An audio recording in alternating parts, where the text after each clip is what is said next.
آیتوں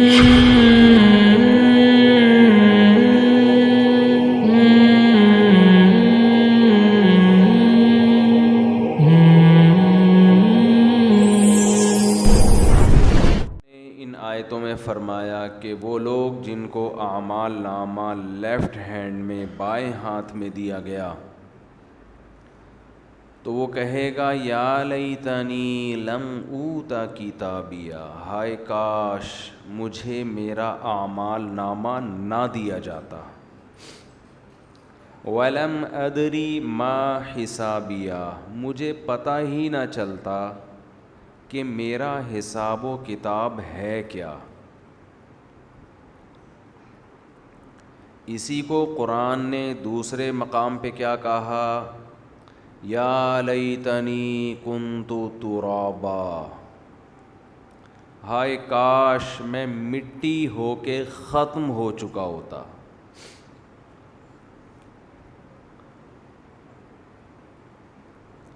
آج سب سے بڑا مسئلہ ہی یہی ہے کہ دنیا کے ظاہر کو دیکھ کر انسان اسی دنیا میں الجھ کے رہ گیا ہے، وہ سمجھتا ہے کہ یہی سب کچھ ہے۔ جب اسی دنیا کو سب کچھ سمجھ رہا ہے تو یہاں کی خوشی کو کامیابی اور یہاں کے غم کو ناکامی سمجھ رہا ہے۔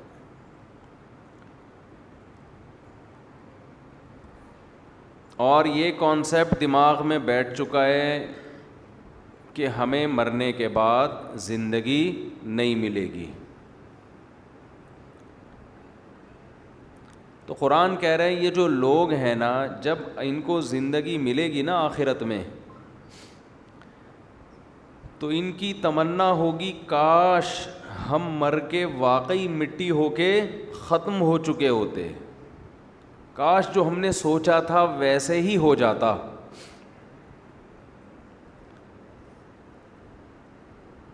دیکھیں میں بار بار ایک عرض کرتا ہوں نا، دو ہی تصورات ہیں، دو ہی نظریے ہیں۔ ایک نظریہ حساب و کتاب ہے، دوسرا نظریہ کوئی حساب و کتاب بولیں نہیں ہے۔ یہ دو کانسیپٹ ہیں، یہ دونوں ٹھیک ایک ہی وقت میں نہیں ہو سکتے۔ ایک ٹھیک ہے اس میں، اگر یہ تصور ٹھیک ہے کہ حساب و کتاب نہیں ہے، پھر جو مرضی کرو میرے بھائی، جو مرضی کرو، جتنی عیاشی کر رہے ہیں وہ بھی کم ہے، اور زیادہ مزے اڑائیں۔ لیکن عجیب بات یہ ہے کہ جو مزوں کے پیچھے بھاگتا ہے، مزے آگے آگے بھاگ رہے ہوتے ہیں، ملتے اس کو دنیا میں بھی نہیں ہیں مزے۔ دوسرا نظریہ یہ ہے کہ حساب و کتاب ہے، ہمیں ایسے ہی چھوڑا نہیں جائے گا۔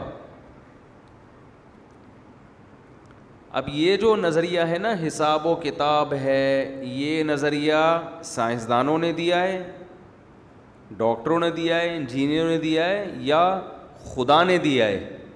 بولیں نا، خدا نے دیا ہے۔ یہ ہم جیسے انسان ایک دوسرے کو یہ نظریہ نہیں دیتے، اسی وجہ سے ہم آخرت کی باتیں ایک دوسرے سے بہت کم سنتے ہیں۔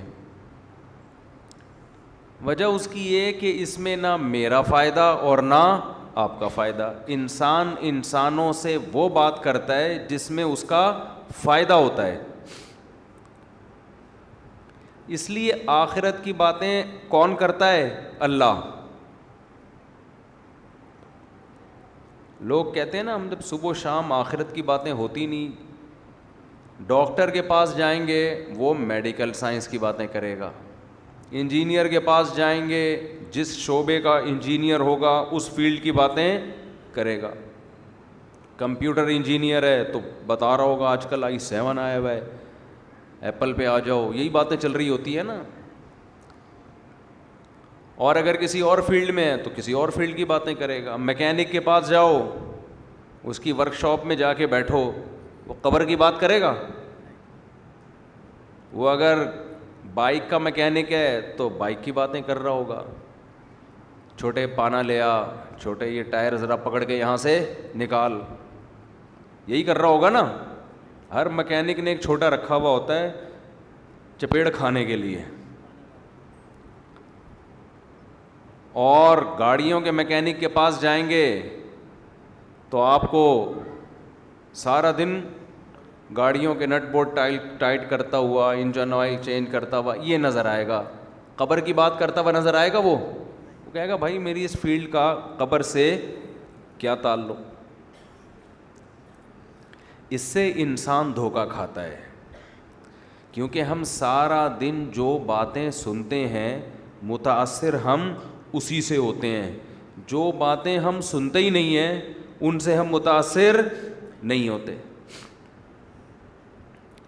میرا انٹرویو تھا نا نادر علی کے پاس کچھ دنوں پہلے، تو اس نے مجھ سے پوچھا کہ انڈیا پاکستان کا میچ ہونے والا ہے، آپ کا کیا خیال ہے کون جیتے گا؟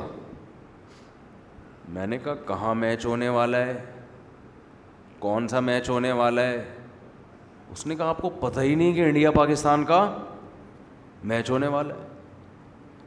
میں نے کہا کدھر ہونے والا ہے بھائی؟ واقعی مجھے بالکل بھی نہیں پتا تھا. تو میں نے کہا مجھے تو یہی نہیں پتا کہ میچ ہونے والا ہے. تو پیش گوئی تو وہ کرتا ہے جس کو کچھ شدھ بت تو ہو، پچھلے میچز دیکھے ہوں، انہیں دیکھ کے اندازہ لائے گا کہ اگلے میں کیا ہونے والا ہے. میں نے کہا نہ ہمیں پچھلے کا پتہ نہ ہمیں اگلے کا پتہ. اب ہو سکتا ہے فوراً اس کے ذہن میں یا کسی کے ذہن میں بات آئے، اس کا مطلب آپ کو ملک سے محبت ہی نہیں ہے، آپ کو تو میچ کا ہی نہیں پتہ کہ کون جیتے گا کون ہارے گا. بھائی ہمیں ملک سے محبت ہے لیکن ہمیں میچز سے محبت نہیں ہے. ملک سے محبت ہونے کے لیے کرکٹ سے محبت ہونا کوئی ضروری تھوڑی ہے. کیا خیال ہے؟ کسی کو ہے محبت تو وہ جانے، لیکن میں کسی پہ طنز نہیں کر رہا. وجہ کیا ہے کہ میں جن چیزوں میں صبح و شام اٹھ بیٹھ رہا ہوں، یہ زکام کی وجہ سے آ رہا ہے، یہ جو زکام ہو رہا ہے نا تو تھوڑا سا آنکھوں سے پانی نکل رہا ہے. آپ یہ نہ سمجھیں کہ 4 شادیوں کے غم میں رو رہا ہوں، یا یہ کہ کوئی میچ کے غم میں رو رہا ہوں، ایسا کچھ نہیں ہے. غم میں یا خوشی میں جو بھی ہے. چھینکیں آ رہی ہیں ابھی تو اینٹی الرجی مغرب میں کھائیے تو تھوڑا سکون ملا ہے. تو کیونکہ مجھے پتہ ہی نہیں وجہ کیا ہے کہ بھائی میں جس ماحول میں صبح و شام اٹھ بیٹھ رہا ہوں اس میں یہ ٹاپک چھڑتا بولو ہے ہی نہیں. یہ ٹاپک کا کوئی تذکرہ ہی نہیں ہوتا. وجہ کیا ہے؟ ہم یا تو مدرسے میں ہوں گے یا مسجد میں ہوں گے یا کتاب پڑھا رہے ہوں گے یا کوئی فتویٰ حل کر رہے ہوں گے. فتوے میں کہیں آتا ہی نہیں ہے کہ جی اس نے آخری بال پہ چھکا مارا تھا، شرعاً یہ جائز تھا یا نہیں تھا. آفریدی نے بیمانٹی کی تھی یا نہیں کی تھی. یا تو ایسے فتوے آ رہے ہوں نا، 3 بالوں پہ 3 چھکے کسی نے لگا دیے تو 1 چھکا شمار ہوگا یا 3 چھکے. یہ تو پوچھتے 3 طلاقیں اکٹھی نکال دیں تو 3 ہوں گی یا 1، یہ تو پوچھ رہے ہوتے ہیں. چھکوں کے بارے میں کوئی پوچھتا ہی نہیں ہے. جب پوچھتا ہی نہیں ہے تو ہمیں ان چیزوں سے کچھ پتہ ہی نہیں ہوتا کہ مارکیٹ میں کرکٹ کے متعلق کیا ہو رہا ہے. حالانکہ ہم لوگوں سے ملتے بھی ہیں، لیکن جن لوگوں سے ملتے ہیں کوئی ڈاکٹر ہوگا، کوئی پروفیسر ہوگا، تو میں اس شعبے سے متعلق بات چیت شروع کر دیتا ہوں. کھلاڑی تو بہت کم آتے ہیں نا. ٹوٹل کتنے کھلاڑی ہوں گے پاکستان میں؟ جتنے بھی ہوں گے تو وہ بھی ملتے ہیں، لیکن سال میں 1 آدھ دفعہ ملاقات ہو گئی. تو بات یہ ہے کہ انسان جو چیز صبح و شام دیکھتا ہے سنتا ہے وہی اس کے دماغ میں بیٹھتی ہے. تو ہم اور آپ جس قسم کے لوگوں سے ملتے ہیں، جس قسم کی باتیں سنتے ہیں، اس میں آخرت، مرنے کے بعد دوبارہ زندگی، اس کا کوئی ٹاپک، کوئی تبصرہ بول لو نا یار. تو نہیں ہے بولنے میں کیا جا رہا ہے؟ کوئی ہوتا ہی نہیں ہے تبصرہ.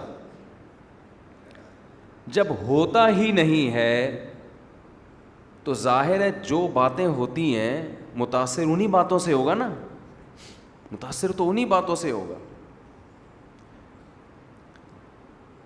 اس کا نقصان کیا ہوتا ہے کہ جو باتیں آپ کے لیے موسٹ امپورٹنٹ تھیں, بہت اہم تھیں, آپ ان سے غافل ہو جاتے ہو. جو باتیں آپ کے لیے اہم نہیں ہیں آپ ان میں پڑ جاتے ہو. ہمیں یاد ہے ہم جب حضرت مفتی رشید احمد صاحب رحمہ اللہ تعالیٰ کے ہاں پڑھا کرتے تھے, یار کوئی ٹیشو تو منگوا دے کہیں سے, وہ اس کو بولیں ساجد بھائی ذرا ٹیشو لے کر آ جاؤ, وہ ڈبہ. ہم جب مفتی رشید احمد صاحب رحمہ اللہ کے ہاں پڑھا کرتے تھے نا, ان سے بیعت بھی تھا میں, تو وہ بار بار دنیا کی بے ثباتی, دنیا مسافر خانہ, ٹھیک ہے دے دیں, یہ بہت زیادہ بیان کرتے تھے کہ دنیا مسافر خانہ ہے. تو ہمیں نا یہ دنیا کی باتیں, دولت کی, پیسوں کی باتیں اچھی نہیں لگتی تھیں ہمیں. ہم کوئی کر رہا ہوتا تو ہمیں ہنسی آتی, بھائی کس طرح کی باتیں کر رہے ہیں, ہم نے مرنا ہے, قبر میں جانا ہے, اور اس کو دیکھو کیا کر رہا ہے یہ. یعنی عجیب سا ہو گیا تھا. پیسے کمانے والا آدمی برا نہیں لگتا تھا ہمیں, پیسوں کی زیادہ باتیں کرنے والا آدمی ہمیں برا لگتا تھا. پیسے تو ہمارے رشتہ داروں میں بہت بڑے بڑے مالدار تھے. مفتی رشید احمد صاحب کے پاس بڑے بڑے تاجر آیا کرتے تھے جو ان سے بیعت تھے. خود ہمارے حضرت مفتی رشید احمد صاحب ٹھیک ٹھاک مالدار تھے, اچھے خاصا پیسہ تھا ان کے پاس, لیکن محبت پیسوں کی انہوں نے ہمارے دل میں کوشش کی کہ پیدا نہ ہو. سمجھو اس کو مسافر خانہ, یہ پیسہ ہے ٹھیک ہے, نہیں ہے تو بھی ٹھیک ہے, چلتا ہے. تو اب چونکہ باتیں جو ہوتی تھی نا وہ آخرت کی, کہ مرنا ہے, مسافر خانہ ہے. حضرت میں نے کئی بار یہ واقعہ بیان کیا نا, سعودی عرب سے حج کر کے یا عمرہ کر کے پاکستان آئے, تو ان کے میزبان نے ایک ہفتے بعد ان سے پوچھا کہ آپ گھر پہنچ گئے خیریت سے؟ تو انہوں نے کہا کہ میں ناظم آباد کے مسافر خانے میں ہوں. ہمارے حضرت نے جواب کیا دیا, میں ناظم آباد کے مسافر خانے میں. تو وہ حیران ہوا, بھائی مسافر خانے میں کیا کر رہے ہو بھائی؟ اس نے کہا شاید کوئی وجہ سے ٹھہرے ہوئے اپنے گھر میں, کوئی کنسٹرکشن کا کام ہو رہا ہو یا کوئی ٹوٹ پھوٹ ہو رہی ہو, کوئی وجہ ہوگی. پھر ایک مہینے بعد فون کیا, حضرت خیریت سے ہیں, کہاں ہیں آپ, گھر تو پہنچ گئے ہوں گے. حضرت نے فرمایا گھر تو نہیں پہنچا, میں ناظم آباد ہے اس کے مسافر خانے میں اسٹے ہے میرا. اس نے کہا یار پتہ نہیں کیا کرنے. خیر تیسری دفعہ فون کیا, پھر حضرت گھر پہنچ گئے؟ حضرت نے کہا گھر نہیں پہنچا ابھی, فی الحال ناظم آباد کے مسافر خانے میں میرا اسٹے ہے. اس نے کہا حضرت گھر کیوں نہیں چلے جاتے؟ ناظم آباد ہی میں تو آپ کا گھر ہے, یا تو گلگت میں گھر ہوتا, کراچی کے مسافر خانے میں ٹھہرے ہوئے ہوتے, گلگت کی فلائٹ نہیں مل رہی, تو حضرت چلے جائے نا.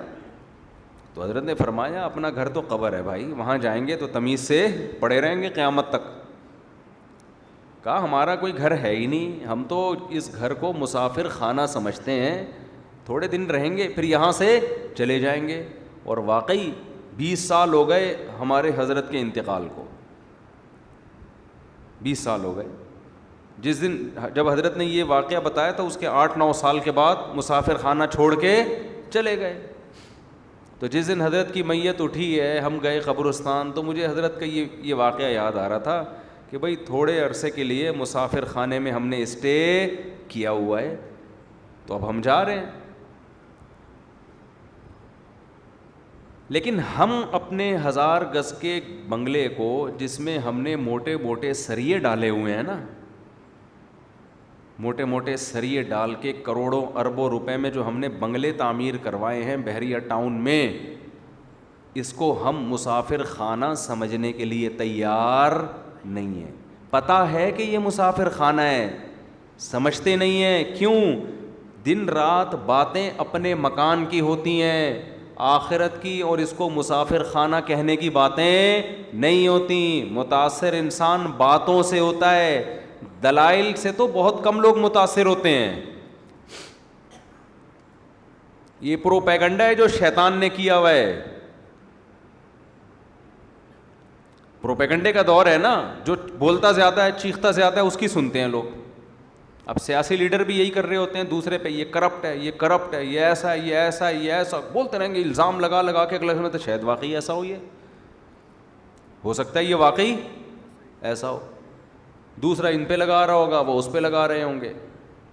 اگر آپ صبح و شام لوگوں کو بولنا شروع کر دو کہ فلاں آدمی خراب ہے, دلیل ایک بھی نہ ہو آپ کے پاس, بولتے بولتے لوگ سمجھیں گے شاید واقعی فلاں کیا ہے, خراب ہے. یہ جو بولنا ہے نا, ایک ہی بات کو کنٹینیو سننا, ایک ہی بات کو کنٹینیو بولنا, اس سے کیا ہوتا ہے, یہ چیز انسان میں آہستہ آہستہ بیٹھ جاتی ہے. ہمارے ایک دوست نے جب بھی مجھے ملتے ہیں نا, فوج ایسے کر رہی ہے, فوج یوں کر رہی ہے, فوج ایسا کر رہی ہے, فوج ایسا کر رہی ہے, فوج نے بیڑا غرق کر دیا, فوج نے ملک کو کھا لیا, مدت ذل ہلا لیا. ہر وقت دماغ میں ان کے کسی نے کوئی سافٹ ویئر انسٹال کر دی ہے. کل مجھے ملے, کہنے لگے فوج کیوں نہیں کر رہی سیلاب میں اتنے لوگوں کی مدد. تو میں کوئی سیاسی بیان نہیں داغ رہا, لیکن میں بتا رہا ہوں نا, میں نے کہا نہیں کرنی چاہیے مدد بالکل بھی. کہہ رہے ہیں کیوں؟ میں نے کہا جب سارا ملک کا ہر فرد فوج کو گالیاں ہی دے رہا ہے تو فوج کا دماغ خراب ہے ایسے کنٹری کے لوگوں کی مدد کرے. بولے ہم جب کرپٹ ہیں تو ہیں نا, پھر کھائیں گے, مدد نہیں کریں گے. میں نے کہا میں ہوتا تو میں تو یہی کر رہا ہوتا. محلے میں کوئی آدمی صبح و شام ایک بندہ بھی ایسا نہ ہو جو کبھی پھوٹے منہ سے میری تعریف کرے. ہر آدمی محلے میں مجھ پہ الزام لگا رہا ہو کہ یہ پیسے کھاتا ہے, اس نے یہ کر دیا, اس نے یہ کر دیا, اس نے یہ کر دیا, 2 نمبر ہے, 2 نمبر ہے, 2 نمبر ہے. تو جب مدد کا ٹائم آئے گا تو میں قربانی دوں گا. میں بولوں گا جب 2 نمبر ہیں تو پھر ہم کیا ہیں, پھر ہم سے امیدیں کیوں لگا رہے ہو. تو نہ تعریف میں مبالغے کرنے کی ضرورت ہے, چاہے فوج ہو یا کوئی سیاستدان ہو, نہ مخالفت میں مبالغے کرنے کی. ہر چیز کو اس کی ویلیو دو, جتنی بری ہے اتنا کہہ دو. بھائی کس نے پابندی لگائی ہے؟ ہر چیز. یہی سیاسی لیڈروں میں آپ کو جس سیاسی جماعت سے اختلاف ہے اس کی ہر اچھی چیز کو بھی کیا کرنا ہے, برا. اور آپ جس جماعت سے تعلق رکھتے ہیں اس کی ہر برائی کو بھی کیا کرنا ہے, اچھا کرنا ہے. ابھی سجدہ کیا نا وہ محترم نے قبر پہ, تو مجھے کسی نے کہا کہ دیکھو کیا کیا, سجدہ کیا نا قبر پہ, کتنا برا کام کیا. میں نے کہا بہت برا کیا. میں نے کہا ہم نے تو اس پہ احتجاج میں بیان بھی ریکارڈ کروا دیا کہ بہت برا کیا. لیکن میں نے کہا یہ ظرف ہمارا ہے کہ جب کوئی اچھا کرے تو ہم اچھا کہہ دیتے ہیں, برا کرے تو ہم برا. آپ بھی ذرا اپنے قائد کے بارے میں کچھ کبھی ایسا بیان داغیں کہ یہ اچھا کیا انہوں نے اور یہ کیا کیا, برا. تو ہماری قوم کا ایک المیہ ہے. وجہ کیا ہے؟ آخرت کے حساب کا خوف بولو نہیں ہے, حساب کا خوف ختم ہو گیا. تو آپ جس لیڈر کو کی حمایت کرتے ہیں اس کی اچھے کو اچھا اگر کہتے ہیں تو برے کو برا کہیں, اور برے کو برا کہتے ہیں تو اچھے کو اچھا. اور سامنے والا جو آپ کا مخالف ہے اس کے بھی اگر آپ برے کو برا کہتے ہیں تو اچھے کو اچھا بھی کہیں. تو ہم بار بار حضرت سے کیا سنتے تھے, مسافر خانہ مسافر خانہ مسافر خانہ. یہ دنیا کیا ہے؟